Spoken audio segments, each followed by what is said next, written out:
ఈ జ్యోతిష్ శాస్త్రంలో మనకు పంచాంగము పంచ అంగములు తిథి, వారము, నక్షత్రం, యోగం, కరణం. ఈ 5 యొక్క కలయికే పంచాంగం.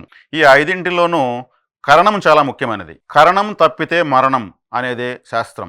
అంటే మనకు కరణం అనేది ఒకటి ఉంటుంది. ఆ కరణానికి ఒక దేవత ఉంటారు, ఒక గ్రహం ఉంటుంది, ఒక ఆలయం ఉంటుంది. ఎప్పుడైతే ఎవరైతే వారి వారి కరణం యొక్క దేవతను తెలుసుకొని ఆ దేవతను ఆరాధించడం ప్రారంభిస్తారో వారి జాతకము జీవితాంతం బాగుంటుంది. మొట్టమొదటిగా పట్టించుకోవాల్సింది కరణమేంటి, ఆ కరణ యొక్క గ్రహము, దేవత, ఆ దేవతారాధన చేస్తూ వస్తే మీరు ఎంతటి పరిస్థితులు, క్లిష్ట పరిస్థితులను అధిగమిస్తారు. ఉదాహరణకు ఒకరు భద్రకరణంలో జన్మించారు అనుకుందాం.